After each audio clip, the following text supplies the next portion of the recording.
Welcome back, everybody. It's a Dynasty Fantasy Football podcast on Fantasy Pros. I'm your host, Scott Bogman. Follow me on the Twitter at Bogman Sports. I'm joined, as always, by Pat Fitzmaurice at Fitz_FF on the Twitter machine, and Derek Brown, fresh off the combine, at Dbro_FFB on the Twitter.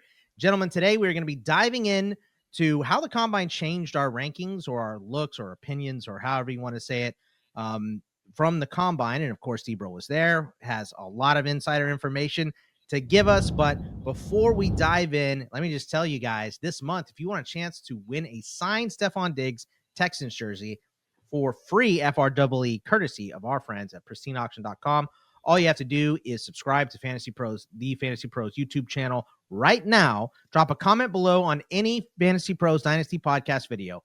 That's it. We will be announcing a winner right here on this channel, so make sure to turn on those notifications so you can know when new ideas are up and to claim your prize.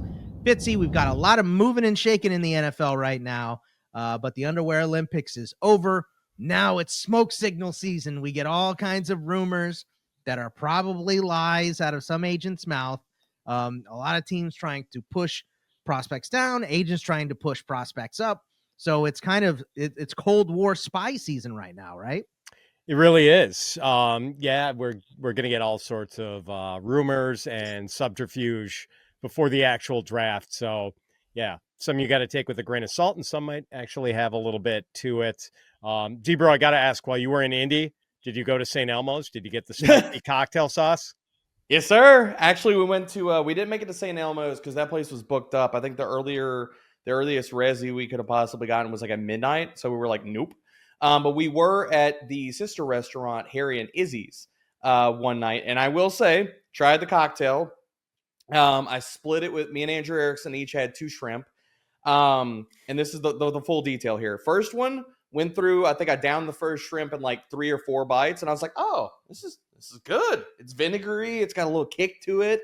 And I had a few cocktails, not going to lie. And I felt really strong and really like I could handle the whole thing. So the next one, took the whole shrimp, tried to take it in one bite, and it was the worst decision I think I've ever made in my life. I think I might have seen my life flash before my eyes, realized that I've slept too much, especially in my 20s.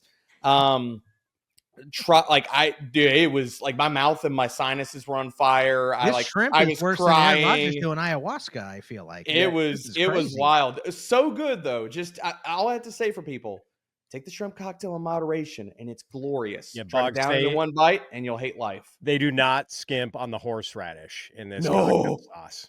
Like 7 pounds of horseradish. Nice and hot. I love it. Well, speaking of hot, let's talk about these players. We're going to go position by position. We're going to ask Dbro a couple questions, and we're going to give you our top 5 or top 10, depending on position here. We'll do top 5 quarterback since the glass is a little bit weak. So, Fitz, why don't you kick us off here? Yeah, so Dbro, if Cam Ward and Shedeur Sanders are the top 2 quarterbacks, who is number 3? I think I know who your number 3 is, but like I've heard different people hyping up Tyler Shough. And there was one report that Quinn Ewers might get some first-round feelers. I don't know if I quite buy that one, but who's number 3 for you, and who do you think is capable of landing in the first round in the draft? So, full transparency, my top 2 quarterbacks are Shedeur Sanders and Jaxon Dart. Cam Ward is my number 3, and I have them all in one tier. I think it's really a pick your poison, pick your flavor kind of situation. I think Cam has a little bit wider range of outcomes than people want to talk about as far as like boom and bust potential. And Jaxon Dart, I've said it before, I'll say it again on this show. He will be a first round pick in the NFL draft. It's going to happen. You're going to see the steam pick up on him. I definitely started at the combine and it's not going to slow down. He's made it into the first round of a few mocks. He's not a consensus first round pick. But before we get to April 24th and we hear all the bells and whistles go off, the NFL draft starts, he will be a first-round pick in NFL mock drafts. I'm telling you boys that right now. Love Jaxon Dart. I love it. And Jaxon Dart has been a big name for a while. He's like, I think he was a Gatorade Player of the Year from California. Went to USC, didn't work out prospect, there. Man. Like he deserves to have a first-round grade. I think he could easily sneak into the first round. We didn't expect Michael Penix to go as high as he went, and then we weren't sure if Bo Nix was going to go, and they both went so high last year. And teams are QB desperate, right, Fitzy? Yeah, they are. I mean, I personally think Michael Penix is miles better than Jaxon Dart, like miles better. Ooh, And I don't know about that. oh, come on, Jaxon Dart does not have Michael Penix's arm talent. Like it's not even close. No, he just has his middle of the field vision, better touch. He could throw on the run, and he has a better deep Oh. ball as far as accuracy. Yeah, I don't know about that. I digress. All I right, digress. but the only thing I worry about, Debro, like if he does not go in the top 15 picks, there aren't Mhm. any logical landing spots for him in the back half of the first round. There's maybe Pittsburgh, but does Pittsburgh want to go for, maybe would you like that, Boggs? Would you like I, him to I would steal? like a quarterback. I would like a Mhm. quarterback that isn't Russell Wilson or Justin Fields. I would like one. So if because Can I connect some dots to a possible I landing spot? please Sure. go ahead. The Las Vegas Raiders. I'm not telling you that they pick him at 6, but they're a possible landing spot. So You think they would move listen, up back into the first or yeah, move I back? think that's because they're at the top end of the second round. I think they're one of the teams like you could see them trade into the back end of the first round if Dart falls that far. Okay. Or they're a team that trades down from 6 and adds more equity in the process, then maybe still gets their guy. But listening to Dart at the combine podium connected a lot of dots that I wasn't aware of. One, Chip Kelly scouted him in high school. 2, he is best friends with JPJ and has already been talking to him on the phone about what it's like to be a Raider and what it's like inside of that building. So, yeah. Yeah, that's I mean that's interesting. Also, JPJ for me is Joey Porter Jr. But I know you're talking about Sorry, Jackson should I have Howard said SpongeBob SquarePants? Would that have been better? That would have To been better. evoke an old name? Let's talk about a couple other QBs here before we give you our list. And I just want to know, because they had such good combines, and I know the buzz was high on them, Tyler Shough and Brady Cook. I mean, Brady Cook had an RAS of 9.71, the highest among QBs. Most QBs don't do enough athletic testing to get an RAS score, but Tyler Shough was up there too at 9.53. And I know the broadcast was really high on Shough, but Brady Cook looked great out there. Yeah, Cook's testing was very surprising, especially for a guy like, I'll be honest, I haven't gotten to his tape yet in this class, but he's on the list for this week. Tyler Shough, I wasn't really that surprised, guys. I've been talking about him as my QB4 since the Senior Bowl. And, well, actually, this is before the Senior Bowl. He's been my QB4 the entire process. And so Shough going out there, I thought he had 4.7 speed. Turns out he was a touch better than that. Dude, he was a hype machine too. Guy was absolutely revved up. I don't know if they showed all of this on the broadcast, but was running around afterwards, like hyping up, had his hands in the air, hyping up the crowd. And I mean, so, Shough is a guy that I think could go. I'm not saying he makes it into the second round, but goes in round 3. And, if injury strikes and stuff, don't be surprised if he gets a cup of coffee starting this year somewhere. I really wouldn't be surprised about that at all. And the last guy that I'll mention here, we don't have him on the list, but I did want to bring him up because a lot of people are talking down about him. Will Howard and what he did at the combine. People were talking about this. I heard broadcast talk about this and stuff like that, where they were like, oh, people are cheering Will Howard. If you were in Indy and you were in that stadium, people were not cheering Will Howard. Every single time he went to go throw, he missed a throw. People were either booing him or they were cheering when he missed throws. And so I just want people to walk away from this. I'm not telling the people that Will Howard had a good throwing session at the combine. But what I will tell you is that means absolutely squadiddle to NFL teams. They have their grades on guys already. They have already watched the film. One throwing session with wide receivers versus game tape that he does not know these wide receivers, does not have rapport with these wide receivers in a totally different atmosphere that is not game ready, things are happening and stuff, versus game film across multiple years. One throwing session does not matter. That is not going to change the grade that NFL teams have on him. Can I just add a PSA for the listeners who might not be too deep in the weeds yet with these rookie prospects? They're going to hear us talking about Tyler Shough. Look at a list of quarterback prospects and where is this Shough guy you're talking about? His name is spelled Shough, like Shough, but it's pronounced Shough. And a really interesting prospect. He's 25 years old, did not get his first, didn't have a full season as a starter in college until his 7th year in a program. Just all these injuries. but Yeah. he has maybe one of the better combinations of mobility and arm talent and size of any quarterback in the class. Big He can make time, some big time. really nice off script plays. Like he throws from multiple arm angles. He's not as athletic and he doesn't have as good of an arm, but there are moments where he's got some Matthew Stafford moments to him. Yeah. Yeah, Or he's maybe a very poor man's Trevor Lawrence. No, I can see it. that's a good one. I'd say a broke man's Trevor Lawrence, but yeah, that's he's a little bit. Man's Trevor Lawrence could be Trevor Lawrence these days. It could be, but I'm excited to see Trevor Lawrence with a real NFL play caller and not, Fair. a guy that won a Super Bowl on a good run and then Urban Meyer. So we'll see. But let's talk about our top 5. I'll run through mine real quick, then Fitz, and then Debro. Mine are Cam Ward at 1. I don't think he should go 1. I don't think he's a prospect that should be the first overall player to go, but he's going to be. I mean, teams are just, QB needy in the NFL. So I like Cam Ward at 1. I have Shough at 2. Jaxon Dart is my 3. I still love the upside for Jalen Milroe. And for the record, he still is my favorite quarterback in this class because of the upside, but he needs at least 2 seasons on the bench at minimum. So he is a project for sure. And then my guy Quinn Ewers, I have at number 5. Fitzy, who are your top 5? It's Shedeur Sanders for me. I love the accuracy, the quick release, and his mobility within the pocket. The way he's always keeping his eyes downfield when he's scrambling around looking for someone to break open. I think NFL teams are going to appreciate that. And the way he throws with anticipation and, does a nice job with his pre-snap reads. I think he does checks a lot of boxes for NFL coaching staffs.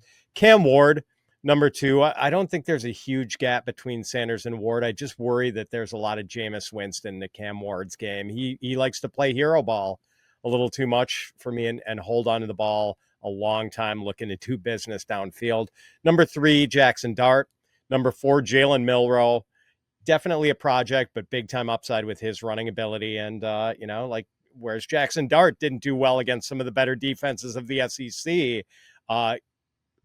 Jalen Milroe hung like 379 yards on Georgia and had over 100 rushing yards and a couple of touchdowns on the ground. So, and then number 5, Tyler Shough. Yeah, Tyler Shough is definitely getting helium and an interesting player. Happy to see it. Who are your top 5 there, Debro?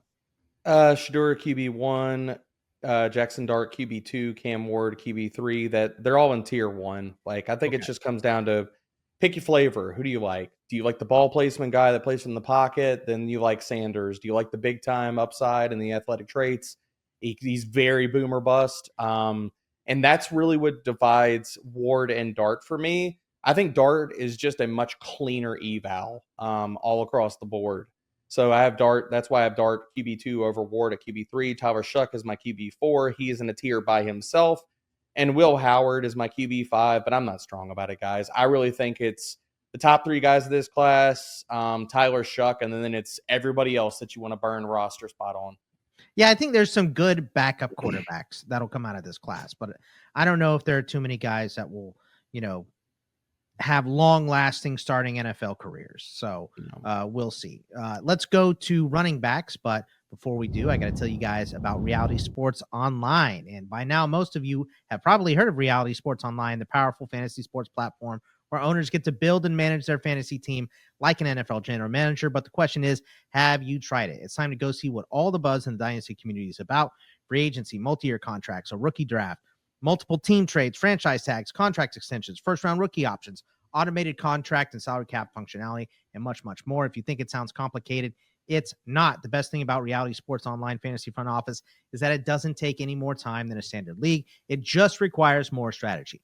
If you think you're among the fantasy elite, this is the platform to test your mettle. If you're still not sure, you can test out your general manager skills for FREE free in a mock free agency auction. If you like what you see, use the promo code FantasyPros to receive a 10% discount on your team or league today. That's promo code FantasyPros to receive a 10% discount on your team or league today. Fantasy just got real at realitysportsonline.com. Let's talk about some running backs, gentlemen. And Fitzy, ranking running backs here, I think, was the most difficult exercise because we've talked about it ad nauseum. Everybody knows this is a historically deep running back class. We were fighting about some running backs before we started the show here. But really, you put your top 10 together. First of all, it's fluid. We still have time to move these guys around. And this class is incredibly deep. I feel like there are 20 players that could be in someone's top 10, and you wouldn't really bat an eye. I have guys I like who are not in my top 10. Same. Jordan James of Oregon. I like him. I think I've got him like 14th in this class. It's just crazy deep. So, let's start with a rankings question for Debro. Debro, has your top 5, did the combine change your top 5 the way you have those guys ranked? No, it didn't. And I know the more we're going to talk about these guys, and I know that, there's a big Kaleb Johnson conversation to be had here. I'm just not worried about 4, 5, 7, man. For a guy that if you watch him run, he tripped out of it. He's not a track runner. And like a lot of these guys, if you don't have a track background, you run the 40, there is definitely something to be said. I used to think it was more just narrative street when I first got into prospect stuff, but it's real, man. Like there's something to be said for guys with track backgrounds and running in their underwear at the combine and how they run and then game speed. So Kaleb Johnson, they might sound insane to most people. I didn't move him, man. Like he was my RB2 going into the combine. A 4, 5, 7 is not changing that for me. Especially the thing that's not being talked about him is he came in 10 pounds heavier than I think a lot of people expected at 225 versus 215. And you don't see that for a lot of guys entering the combine. Usually they come in more svelte because they're like, I'm going to run a fast time. So it's not a bad time for a bigger back. It's just that when you, in comparison to bigger backs who did blaze really impressive times, like Omarion Hampton and Quinton Judkins, just the fact that like Caleb's speed score is still upper 60. Yeah, so it's 102, I think. Yeah, it's like 102, I think. I remember off of just recalling JJ Zacharison's awesome work. Yeah, it's there's a lot of bouncing opinions on these running backs, and I just want to, you and I argued a little bit before the show, Debro, because you got some information that I have not heard. And I was going to say, did Cam Skattebo lose any ground because of not testing? But I think it wasn't really testing. It was some things being said about him that are lowering his stock more than because his vertical was great. The one thing he did was awesome. So, and the film doesn't lie, but what have you heard about Cam Skattebo and why may he be slipping right now? So, again, I'm not going to sit here and proclaim to have inside sources and things. I'm just reporting back from the combine about things that were floating around. Now, people can choose whether they want to believe certain things or not believe certain things, and that's totally fine. I get both sides of the coin here.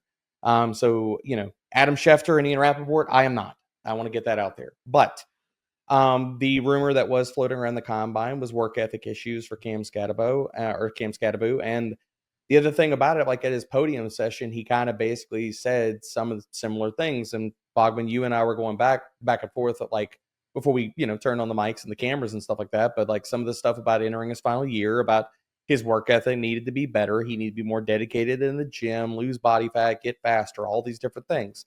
Not saying that he didn't do some of that, but there are that was the rumblings around the combine in Indy about work ethic issues and stuff like that. And to me, whether that's true or not, it's also surrounding a prospect where we're like, okay, you jumped good. I think you did the vert and the broad at the combine. Both those were good. And now we're like, okay, but how fast are you? And we have athleticism concerns about a guy that we think like, okay, if he gets volume, yeah, he could be a hammer. He's a tank, but what does that look like in today's NFL if his draft capital is the late 3rd, early 4th round, particularly like the 4th round of the NFL draft, and he doesn't fall into a situation where we're all talking about how deep this running back class is, boys, and the veterans that still just got contract extensions. There's only so many jobs to go around for 32 teams. So Cam Skattebo doesn't fall into a workhorse role or a volume role. How valuable is he going to be outside of maybe as a goal line back for an NFL team? Yeah, I'm landing spot is going to be huge for him, especially early in his career. You're absolutely right. For me, I just cannot ignore what I saw on the field. And, maybe he has work ethic issues, but there are guys that, there was a story. Michael Williams was telling a story about Jalen Carter. He said, I can't remember where they were. It was somewhere super cold. Everybody's out doing stretches, making sure they're not going to, tighten up. And Jalen Carter's sleeping in his locker. And they wake him up 15 minutes before go time, and he goes out there and gets 2 sacks. I think Cam Skattebo might have a little bit of that in him because the way he played against Texas, the way he played all season for Arizona State with an offensive line that didn't grade great. I think they did a good job of getting him some lanes, but he would go around, he would shake off tackles. He was just impossible to bring down. And what I saw him do against my Longhorns, who had stymied almost everybody defensively all year, even when they lost games to Georgia, their offense wasn't clicking. So I was just super impressed with what I saw with Cam Skattebo. So he is going to be still high on my list. But, I feel like a lot of this stuff from the combine last year, I was high on Bucky going in. He came in short. He didn't run well. The rumors were bad about him, and I lowered him on my board, and I'm not making that mistake again with a guy like Skattebo. So even if he would have ran and it would have been slow, I would have had to been Maurice Claret slow for me to lower him. And I don't think he had a lot to gain by running. So I kind of agree with him not running, but that's my thoughts on Skattebo. What else you got for us here, Fitzy? Yeah. Debro Bhayshul Tuten with his impressive combine performance. How much are you moving him up? The Virginia Tech guy. We knew he was going to be fast, but man, he was really fast and fared well in the other test too. I mean, he tested like a beast, man, a monster. You start stacking up the names of his testing, and you're like, oh, this is some rarefied air, bro. Like Devon Achane gets into the conversation, other luminaries of the NFL running back core. Bhayshul Tuten is up to my RB7 right now, and that is up. I think I had him pre-combine. He was either RB10 or RB11, so he did jump a tier. And while we're saying, okay, Bhayshul Tuten, we thought he was going to be fast. We knew he was going to be fast going into the combine. Okay, maybe the question is, okay, we didn't know he was that fast. While we're all kind of saying, okay, pump the brakes. We don't want to double count to a certain extent. We see this every time, every year, boys. The NFL is not that great about pumping the brakes on stuff, too. So are they going to double count in all these testing metrics in a deep running back class? Does this push Bhayshul Tuten into the back end of the second round as opposed to being a solid third round pick of the NFL draft, or beginning of the fourth? Are people trading up to get him in the fourth round to it being a third round pick? I definitely think he helped his stock, man. He jumped in my ranks. There's definitely still some holes and things to be scared about in his game, particularly the fumbles and stuff like that. Like when you have as many fumbles over the last 2 years as Ashton Genty, but you got about 200 less carries, that's kind of a problem. Yeah, the lateral agility is just sort of okay too. And Boggs, what's your note about the Bhayshul Tuten time?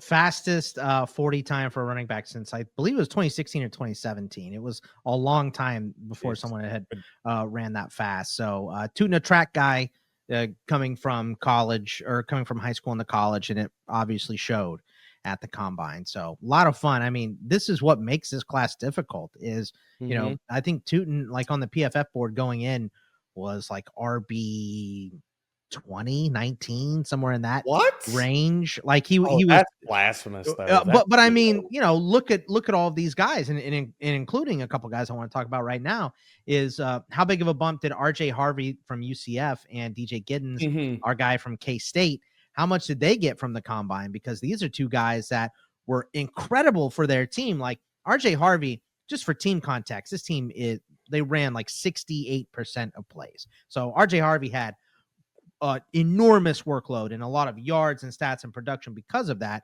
DJ Giddens was amazing at K-State. They had a freshman starting at QB this year, so they gave Giddens a lot of work. So both two big workhorses. I don't know that we expected this type of combine from them, and they went out and were amazing. So how much bump did they get? Maybe not from you. You already had Giddens pretty high. You had Harvey pretty high, but how much of a bump did they get? I mean, I think in the national consciousness and amongst draftniks and teams, I think it was surprising for both of them. For me, RJ Harvey didn't move an inch. He was my RB5 entering the combine because deservedly so. I mean, we're talking about a running back that also we need to also give context because everything that RJ Harvey, the first thing that people say about him is he's an older back. Well, he transferred from freaking quarterback. So we also need to talk about it. He hasn't been playing the running back position since freaking high school and stuff like that too.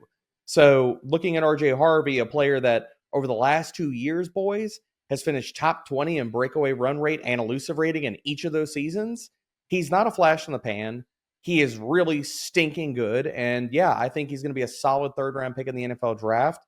Maybe he goes higher than that. Because look, I'm old enough to remember when James Cook went in the 2nd round and everybody said, oh my Lord, but it happened. I will not be surprised if RJ Harvey somehow gets into the 2nd round of the NFL draft. But as far as DJ Giddens, I will be very transparent with this. I did not watch his film going into the combine. So all I've got to compare about my ranking of him, because I kind of had a placeholder ranking in the teens before I went to the combine, coming out of the combine. This dude is my RB6. I freaking love DJ Giddens. Like, my comp I bounce back and forth from is either, I think the low end, median is Ryan Matthews. The high end is Amon Green. This dude has ridiculous freaking footwork at the 2nd level. Like, he will put his foot in the ground and teleport 2 feet to his left and leave a guy in the dust. Then he's got home run speed too. And I think people sleep on his pass game utility because DJ Giddens ran routes from the slot. He ran angle routes. He ran out routes. Like, they used him in the passing game. And I think there's still more to unlock there. I freaking love DJ Giddens. The funny thing is, I thought Giddens was going to run like a 4.55.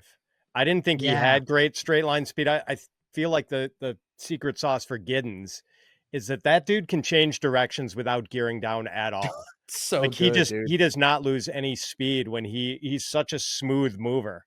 And so creative in the 2nd level. Yeah, he is great at setting up linebackers with these little feints and deeks. And as soon as they commit one way, he is off like a shot the other way. Like, he's a really smart runner, man. I'm glad that you see it with DJ Giddens too, because he is a fun watch for sure. Another guy that I think isn't because tell me this, boys. Have you heard the name DJ Giddens out in the narrative streets, out in the he is not being talked about near enough in being in the top end of this class. People need to put some freaking respect on his name. I really, really like this kid. Like, it's always fun when we get in this part of the process, whenever you haven't gotten to certain guys in the process, and you turn on their tape and you've got, like, I don't want to say meager expectations, but you're kind of like, okay, we'll see what he's got. You don't walk into it because he's not a highly touted, highly talked about name, and you get to certain players' tape and you're like, yes. Whoa! Yes. I was feeling some kind of way last night when I watched DJ Giddens, man. I was like, oh baby, how did he do that? Oh, all right. Yeah. We should, Boggs, anything else, or should we get to the rankings? I don't want to ask Debro. I don't want to go down a rabbit hole on future UDFA Marcus Yarns and how we can have that rabbit hole. Hold on. Before we get there, let me talk about some high RAS guys first. Then we'll get to our rankings. I just want to go through some guys that maybe you didn't see, but obviously Judkins was a 9.89. Quinshon Judkins from Ole Miss, or from Ohio State, through Ole Miss, was outstanding in his combine. Rocket Sanders, who has not gotten any buzz at all. I don't think I've heard anybody talk about Raheem Sanders from Arkansas, was outstanding. South Carolina, excuse me. All these transfers. It's too much transfer portal right here. But Donovan Edwards was on the cover of the college football game because he had such a good year in their championship run, and then had a bunch of injuries, but he is looking healthy now. Had a 9.78 or 9.68. Omarion Hampton was high. My guy Montrell Johnson from Florida was awesome. A transfer from ULM to Florida, ran very, very quick in the 40 and is a big back. Travion Henderson was a 9.43, and your boy Fitzy Damian Martinez was a 9.32. And then a couple guys with low scores. Kyle Manon guy, who I do love, but just came in undersized, didn't run as fast as we thought. Fitzy 4.94, and Ulysses Bentley a 3.65. So a couple guys with bad ones, but a lot of good names in here. And it's tough to have a bad combine because there's so many good running backs right here. So Manon guy is dropping down boards pretty quickly. But maybe he is this year's Kyron Williams / Bucky Irving, who a smaller guy who didn't test well, but that guy is a freaking warrior. I mean, that guy is one of the most, like, he runs like he's 6'3", 230. And he's a smaller dude, but he will just lower his shoulder and try to bull you over, even if he's giving up 50 pounds. So, yeah, don't totally sleep on Manon guy, even though he didn't test well and doesn't have great size.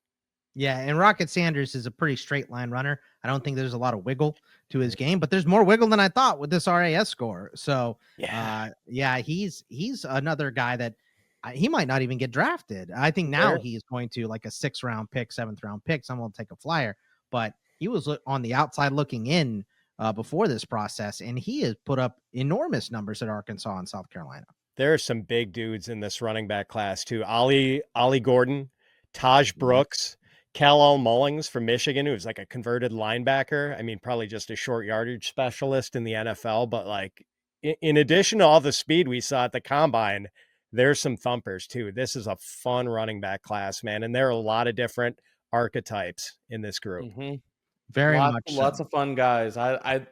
We didn't bring them up, but 2 guys that I'll give, or at least one of them makes my top 10. But there's some really good receiving backs in this class too.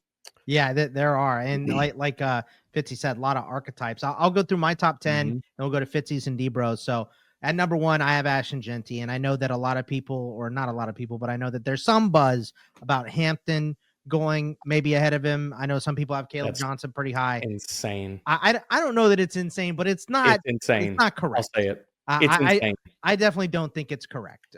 Look, Genty's a freaking unicorn, dude. Let's get that out there. Come on. Gibbs and Bijan. I know that like, because some people will put Gibbs ahead of Bijan now, and I understand that. Not me, but it was closer than expected going in, so I understand some of that. But I'm with Debro 100%. I think Genty is a unicorn. I do have Hampton at 2. I think he's awesome. I'd love for Pittsburgh to draft him. I'd love for the Chargers to draft him for fantasy.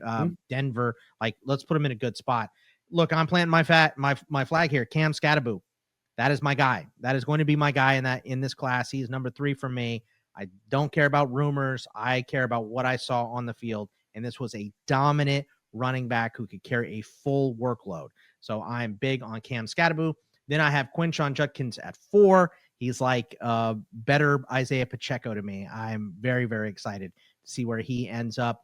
5 is Kaleb Johnson. 6 is Travion Henderson. I think that's kind of a tier. Like, Genty is a tier by his own. Maybe Hampton is. And then Skattebo, Judkins, Kaleb Johnson, Travion Henderson, whatever way you want to order those guys. I like them all. I think they're all guys that are going to make a huge impact in the NFL. And then 7, 8, 9, 10 for me. I have DJ Giddens at 7. I have Damian Martinez at 8.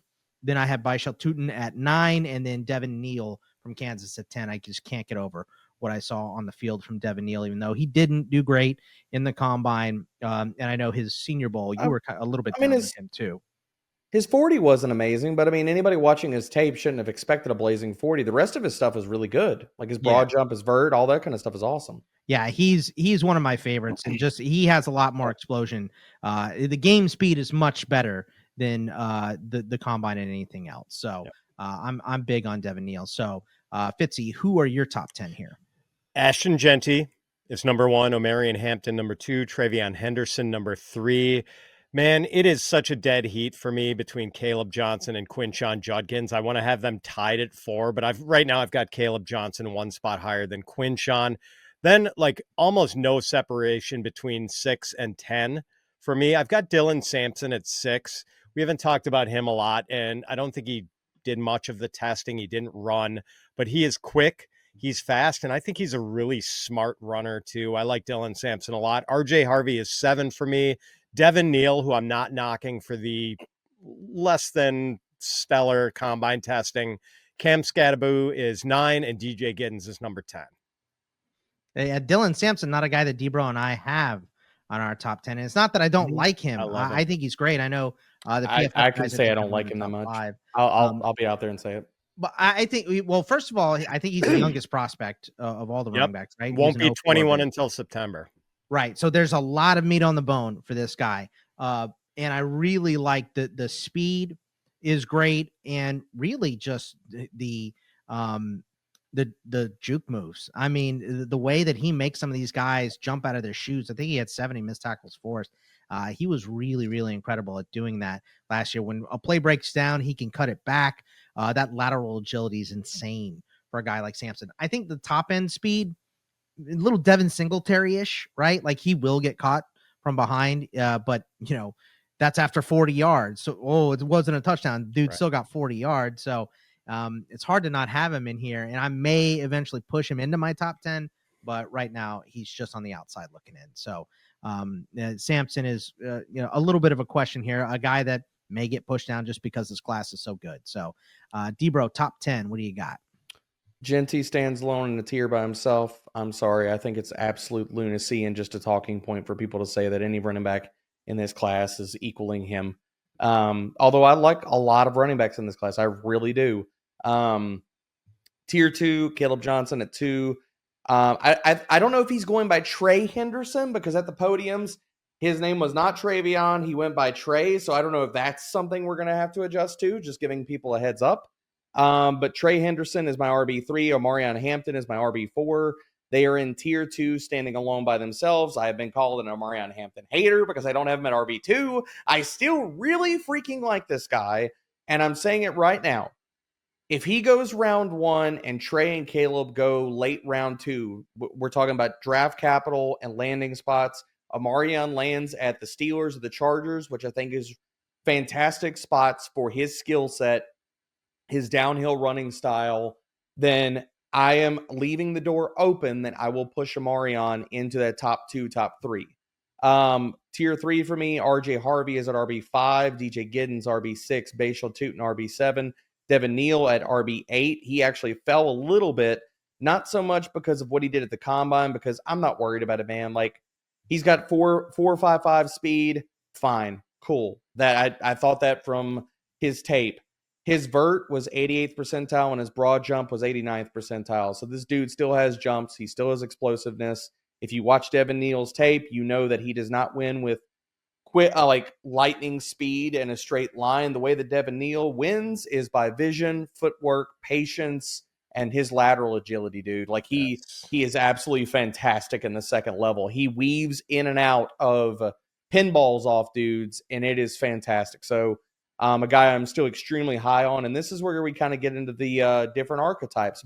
Brashard Smith is my RB9 in this class. I love him, man. Like him, and we talked about Marcus Yarns for a second.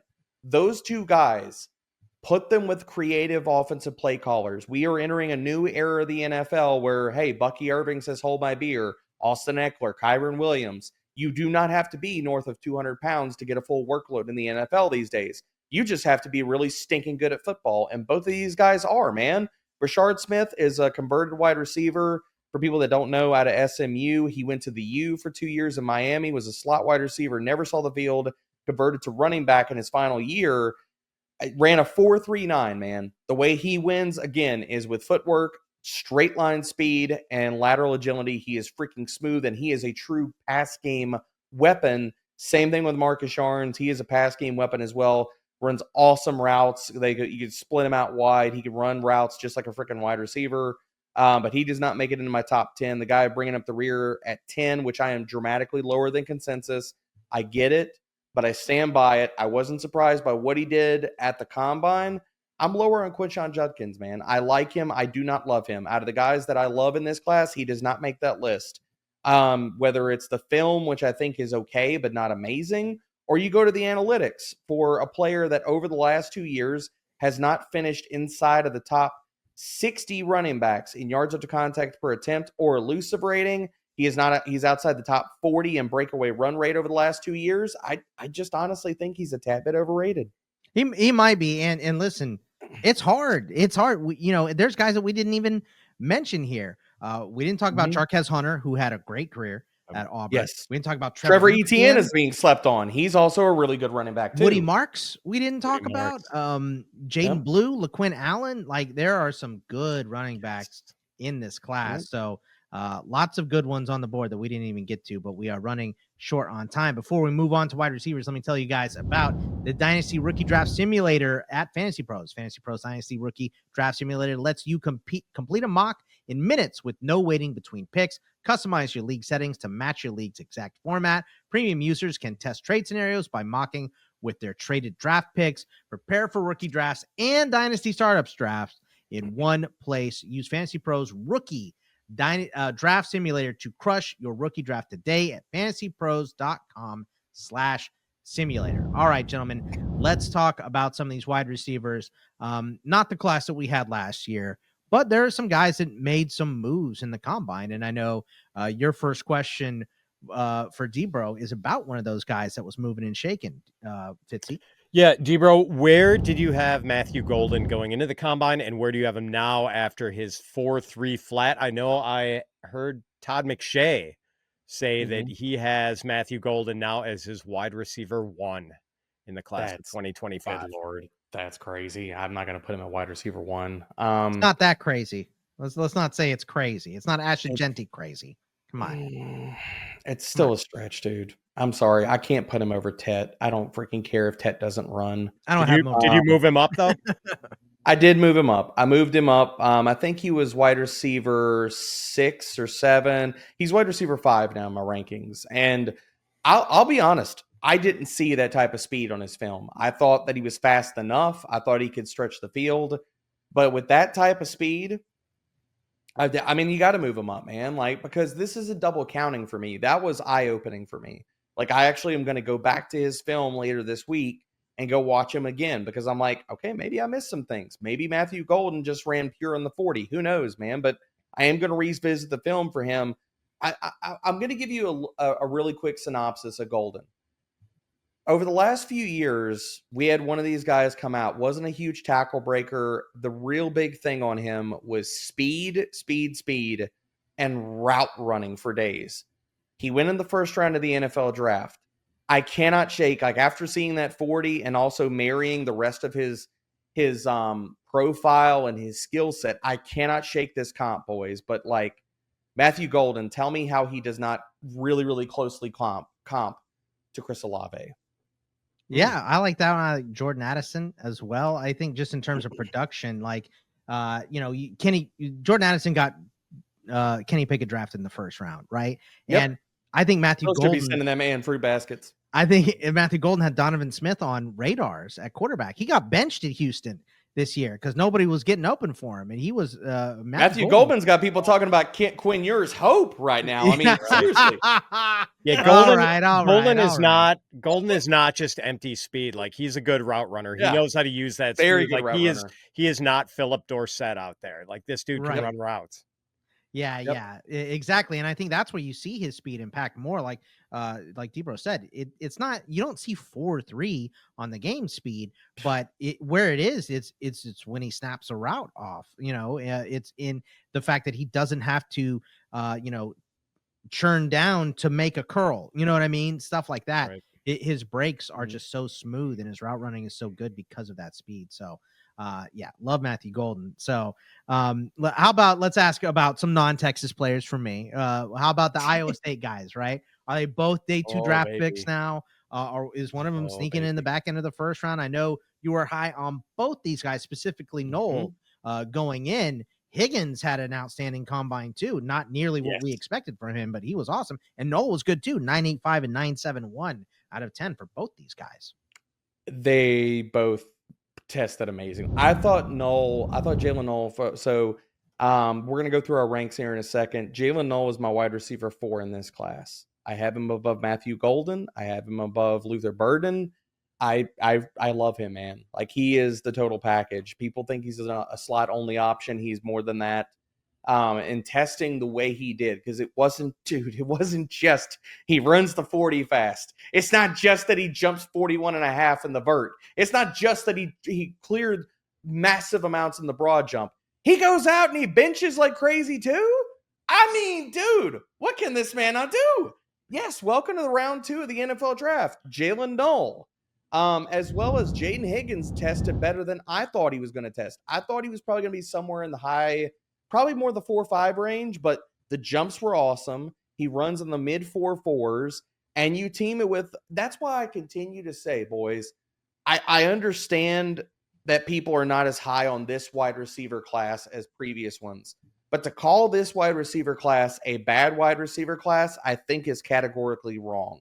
And that it comes down to, I like Jaylin Noel a lot more than maybe consensus. Jayden Higgins, I think, is a stud. I think you have tier 4 guys that we're going to get to, that I think deserve mentioning that could surprise people, and Jalen Royals, Jack Besh, those guys. So I think this wide receiver class is better than it's being given its due.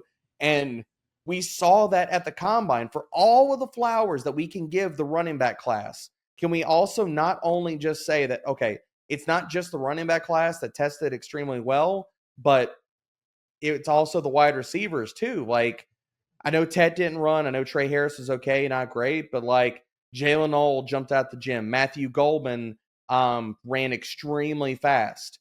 Jayden Higgins tested really, really good. So I like this wide receiver class better than most. Debro, what about Tai Felton, a guy, the guy you're replacing on this podcast, Ryan Wormley, Maryland guy. A Maryland homer, yes. Worm is a big Tai Felton fan, and he actually got me onto Felton. I mean, I knew Felton did put up great numbers at Maryland, over 90 catches, over 1,100 yards, 9 touchdowns last fall. But man, this dude has some game, and he tested like a champ. What do you make of Tai Felton, and where should he be going in dynasty rookie drafts? Third round? I mean, look, I think he's a 3rd or 4th round pick, and I'm not going to sit here and shade the guy. Yes, he came out and blazed it. I mean, when you run a 4.38, you're coming out of Maryland, you got to test like a beast. But it's not only that, man. Like, he had 94th percentile or higher vert and broad jumps too. So this is not so much of like I'm shading Tai Felton. Like, I think he definitely made himself some money. He definitely will be rising on boards. I look at him. I think he was always and will always probably be a day 3 pick in the NFL draft. I think that probably changes from maybe a round 5 evaluation to a round 4 evaluation now if a team falls in love. I don't think that just with the depth of this class, with all the running backs we talked about, the wide receiver guys that I talked about that are going to, like, they're trying to push hard for round 2 status. But what if they don't get to round 2 and they fall to round 3? So I look at Tai Felton, it's like, you compare the analytical profile, like 57th in yards per route run, 37th in receiving grade last year. Like, he's not extremely strong at the catch point. He's got some drop issues and stuff. I like Felton. I don't love Felton. Like, I don't see him as probably like a needle mover for people in dynasty rookie drafts or like when they go to set their lineups in week 1 and such. But maybe he gets into that flex conversation and surprises people, man. I'll leave the light on. I mean, this dude's got some really good ball tracking skills. Mm-hmm. And for a thinner dude, like he's, I think, 6'1 or 6'2 and only like 190. Yeah, 6'1, 183.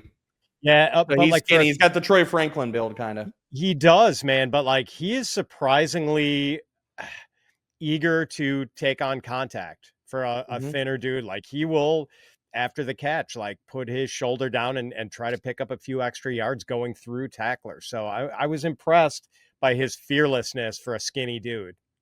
How high is Worm going to take him in our mock next week? You think 105 mid-second. Yeah. Second pick. Here he goes.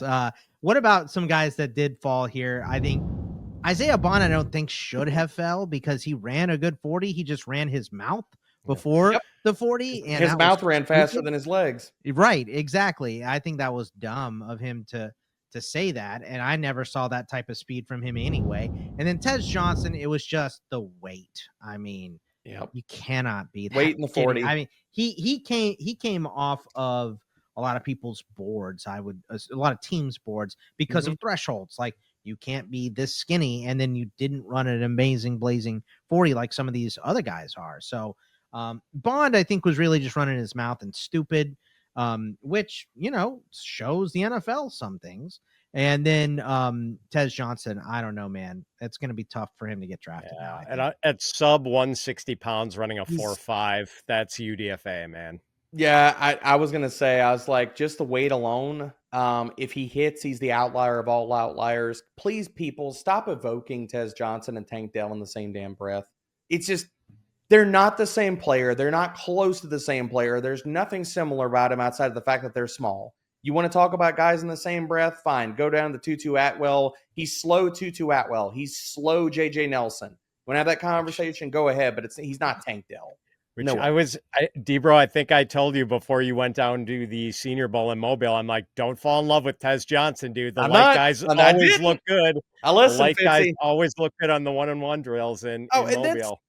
Dude, and people were talking about Tez at one-on-ones in Mobile, and I was like, he took a lot of footwork to get off the line and stuff like that. Like, some of these were like, he's over there looking like a Roomba, dancing from side to side, and then jukes a guy, and you're like, you don't have that much time in a route, you're already behind where you should be in a route if you're dancing, if you're doing the salsa at the freaking line. No. I think Marvin Mims would run him over in blocking drills, right? He's just a small dude. I think he's going to end up in Denver. Put him in a windy city and he's going to get carried away. He's going to end up in Denver on the practice squad with Bo Nix, who is his actual adopted brother. So him and Troy Franklin. Isaiah Bond to me is Deontay Johnson, probably all the way through to personality as well. So not good drops. He doesn't have those drops, but he does get hurt more. So I think Isaiah Bond could be a good NFL player, but he's got to get that head on straight and quit running his mouth. So we'll see. And then look, we have 14 other players. I'm not going to go through them all that had RAS scores of 9 or higher. Some ones that I like. I think Isaiah Nayor getting the 10 is going to get him drafted probably late as a special teams guy.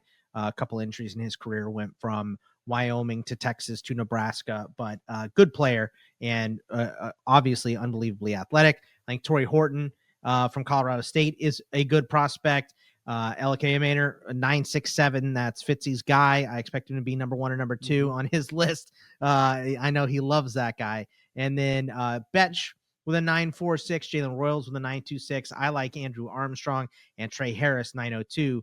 I feel like I'm higher on than some people, Trey maybe Harris, not everybody, but I am higher on him than a lot of people. So let's get into our top 10. I'll start with mine. We'll go to Fitz and then get D-Bros here at wideout. I still have Ted McMillan, number 1. I think he's just probably the highest floor player on this board. Size, speed, the hands are incredible. The catch radius is insane. So it's just the speed is the one question, and I think that's it, but I think he's got enough. I'm sticking with Luther Burden at number 2. I'm not going to have a down year of injuries for him and Brady Cook take him too far down my board. So Luther Burden is still number 2 for me. I have Matthew Golden, Mecca Egbuka, 3-4, 4-3, whatever. Like that's my next 2 for sure. 5, I have Jayden Higgins. I've talked ad nauseum about Jayden Higgins. I love his size. Reminds me a little bit of T. Higgins, right? Helike Manor at 6, Jaylin Noel, also from Iowa State at 7. I have Bond at 8 because I still think he's a good prospect, even though he won't shut up. Number 9 is Trey Harris for me, and 10 is Jack Betch from TCU, who had the huge Senior Bowl. So that is my top 10. Fitzy, what do you have for your top 10 at wideout? I have Teteroa McMillan at number 1. I have Emeka Egbuka at number 2. Matthew Golden at number 3, just ahead of Luther Burden. I've dropped Burden a couple of spots, but I still feel pretty good about him. Don't see much of a gap between 2 and 4. My guy, Alec Amanor at 5. Jaylen Noel and Jayden Higgins, 6 and 7. And honestly, I don't know how to order those two very different Iowa State wide receivers, and I like them both. Jack Betch, number 8, Trey Harris, number 9, and then a cameo for Travis Hunter. I don't think he's going to play wide receiver in the NFL. If he did, I would have him ahead of Tat. He would be my wide receiver 1. Yeah. Yep. Yeah. Same. Okay. So just to get that out, I love just if Travis Hunter plays wide receiver, we will all have him at 1. It's not really. I don't think he's going to play wide receiver, though. I don't think there's a way you can make that happen where he actually plays corner. We'll see. I mean, I'm not going to count him out. I think let the guy try. You know what I mean? If it doesn't work, it doesn't work. But you got to let him try to do it both ways. I feel like so. I mean, I think you try to let him do it both ways, but the way that I think it actually makes sense, and you get utility on both sides, make him a starting corner, then put him in for 12 to 15 snaps at a wide receiver, and then just scheme production. Get him on crossers, put him on screens, get him, make things easier for him, but. Like just the semantics of if you're playing him at corner, you're not going to play him as a part-time player because then what? He's sharing time with another corner. Like it doesn't make sense. Coming out that doesn't make it like the nuts and bolts. That math doesn't math. You know what I mean? So no, I understand. I'm just saying like if you draft him and he's going to be a top 5 pick, you pick him in the top. Let him try it for a full season both ways. Maybe it doesn't work. Maybe he gets hurt. Maybe he gets too exhausted. Maybe he. Whatever it is, but let him at least try. I think, a big part of, it never has happened. No teams let guys do it. So let him at least try it. So we'll see. And then there was one point I was going to make here about, just what's the Travis Hunter thing that we just talked about. All right. D-Bro, who's your top 10?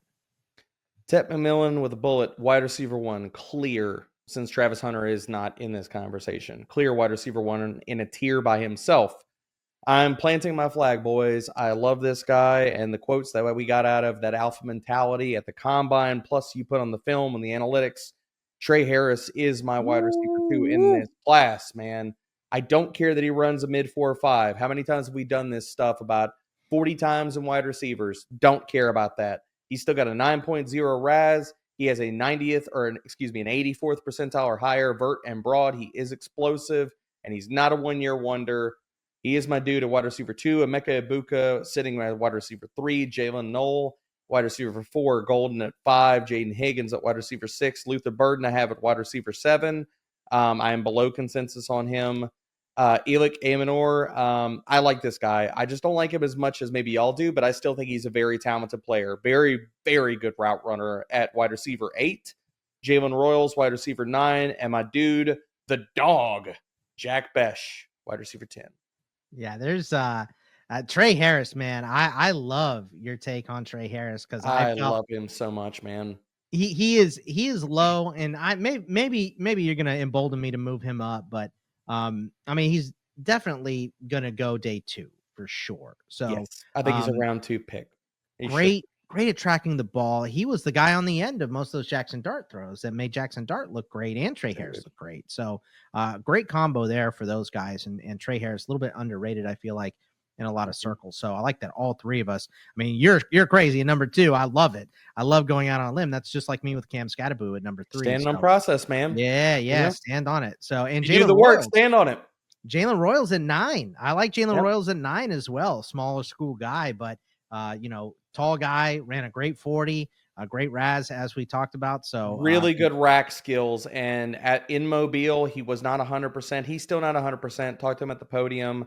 But went out there and ran a 4.4, had a good RAS despite not being 100%.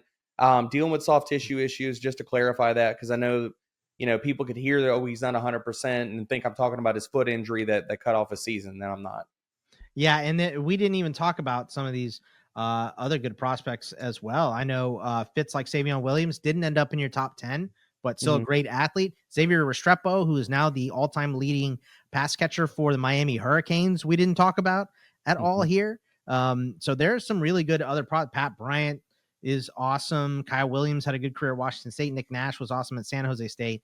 Ricky White, I think, is going to be a better pro than he was a wide receiver at UNLV because they ran so much. So there's still a lot of decent wide receivers in this class, even though this isn't the same class as last year. There's still a lot of talent. Let's go to tight ends here. Really, only the one question, right, Fitzy, about tight ends?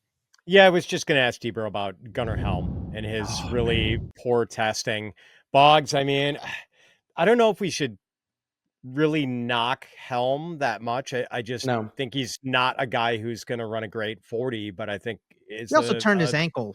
The ankle. Yeah, that was we talked about. Yep, he had huge. He had a false start on his run, and on the false start, he turned his ankle. And I thought he looked weird running because I remember watching it. I'm like, yeah, and he still completed his 2 40-yard dashes on a sprained ankle.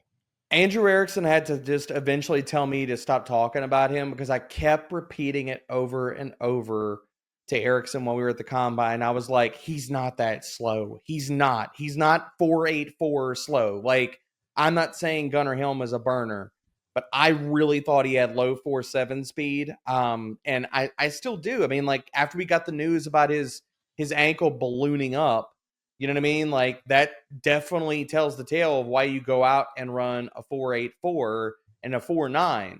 So, I mean, because the analytical profile stands on itself. I mean, and his film does too. And I was like, I just kept telling myself, he is not this freaking slow. And so to get that news at the end, if we wouldn't have gotten the news of him running injured, yes, he would be definitively off of my board. Clear cut, easy, just make it simple. Like, too slow to be fantasy relevant. Let's also get this in here, boys. Tight end in fantasy is the most highly correlated position in fantasy to high-end athleticism. So when you don't test good and you are slow or you are 4.8 or lower, you're not going to be fantasy relevant, much less an elite fantasy tight end. So, I still have the light on for Helm after the news. Going to run a sub 4.6 at his pro day He's gonna get that. Hey, He's man. gonna get that Texas boost on that clock, I'm sure too. Stopwatch, So, baby. yeah. Just Run that 35, not a 40. That's right. That's right. We had a couple of other good testers, like you said, a lot of athleticism from Terrence Ferguson, CJ Dippery from Bama, then Fedone, who had a good Senior Bowl as well at 9.37, and Jalen Conyers, the big boy, at 9.24. Bryson Nesbitt, not great from UNC, really bad RAS score. So we'll like to see him improve those numbers at his pro day here. But my top five. Please jump go into ahead. top fives. Can I give one more takeaway from the combine, boys? Please. Sure. With the testing and the way that this kind of like bared itself out with Harold Fannin, Gunnar Helm. I know Terrence Ferguson tested extremely good. I don't know if he's that athletic when it comes to like actual football and on the film and stuff like that. But I think my main takeaway from at the combine, what guys did and didn't do before we get into our top fives, I think the top 3 of this class just got even wider. Like the top end of this class, I think if teams are searching and needing a tight end, if you're a team that has pigeonholed that position and you're like, we need a difference-making talent, Tyler Warren, Colston Loveland, I won't be surprised. And Elijah Arroyo, I'm throwing his name into this top 3. I won't be surprised if you see a team or two trade up for one of these 3 guys or 2 of these 3 guys in the NFL draft. Okay. Yeah, I understand what you're saying. So it's just these guys have separated themselves so much that they're going to The divide is wider. Mm-hmm. Yeah, I got you. I agree as well. So we'll see how that turns out. But the top 2 are easy, right? I think even the top 3 might be pretty easy here. It's Tyler Warren for me, Colston Loveland at 2. Then I have Eli Arroyo at 3, Harold Fannin at 4, and I'm sticking with Gunnar because I think he's going to be a lot better. And I think he's a better blocker than a lot of these guys, which means more field time to start his career. So I'm going to have him at number 5, but we'll see if I have him there to end with after that pro day. So that is my top 5. I don't think it's going to be too much different for you guys. Fitzy, what do you have? Tyler Warren, number 1, Colston Loveland, number 2. I think there's very little separating those 2. Just number do 3, it, Fitz. Just do it, man. Loveland ahead. I know I keep making the point that Loveland is 2 years younger. Just do it. Warren, you know you want to. It's fine. I do want to, and I'm going to scratch that itch, Boggs, by betting on Colston Loveland to be the first tight end drafted. I also found out that Colston Loveland shares a birthday with my son, so now I like him even more. But I don't have Arroyo number 3. I've got him number 4 behind Harold Fannin. Okay. I just can't get over 117 catches and 1,500 yards for Fannin last year. Arroyo number 4, though. Those 2 are basically neck and neck, and then Mason Taylor number 5. Mason Taylor at 5 is, I understand that. It's a little in between for me, but still a very good prospect. So top 5 for you, D-Bro.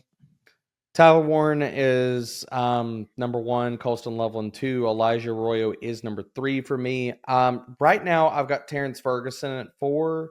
I think there's a massive drop off. If we get after the top 3, if we get good testing pro day numbers from Gunnar Helm, like he runs in the 4.7s, everything else looks a lot better. Really, I'm just looking at the 40 time, but if everything else is a lot better, then Gunnar Helm will jump back to being my tight end 4 in this class. And tight end 5 right now, I've got Mason Taylor out there. I'm not extremely high on him. He's in a tier of a bunch of different guys like Aronde Gadsden, Harold Fannin, Joshua Simon also coming up with really good testing from the combine. I just don't see a very high ceiling for Mason Taylor. I think everybody loves him, but the analytics aren't great. I don't think he's a very explosive player. I just think he's going to be a very good underneath versus zone check down option for a quarterback, but I don't see enough athleticism and really high-end traits to like where I'm saying he can stretch the seam consistently. He can do this. He can do that. I think the fact that he's the son of Jason Taylor is carrying a decent amount of water for him. I will say one last word in his defense, and in defense of some of the other guys. Like there are some 3-down tight ends in this class, and then there's some tweeners. There are tweeners like Fannin is a bit of a tweener. I like worry tight end, about wide that, receiver. Gadsden is kind of like that. Mason Taylor is the 3-down tight end, though, and he's going to stay on the field because of that. And that, staying on the field and not being a guy who plays a 50% snap share can help your numbers when you're out there all the time. I also like your point about go ahead.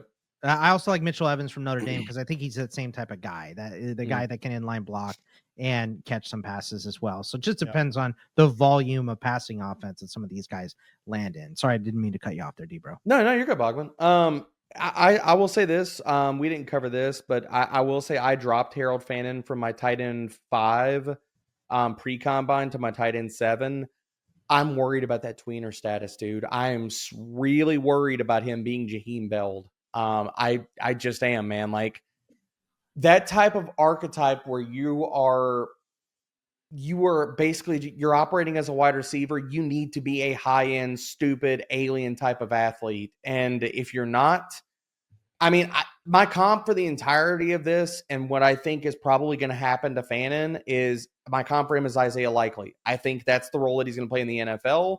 And that's pretty good, but it's not great. Got a real life player, not fantasy player. Exactly. Yeah. Like he's good, but he's not great, you know? And that's honestly where I see Fannin. Like I hoped he was going to surprise me and test better than I thought, but I had concerns just based off of his film.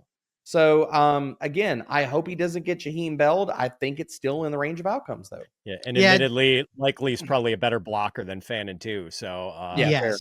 Landing spot is going to have a lot to do with where Harold Fannin ends up on a lot of draft boards. So, we will see. All right, D-Bro, from the Combine, is there anything else we missed? Any major rumors or smoke signals or anything else that we didn't cover? Oof, I think we kind of covered it, boys.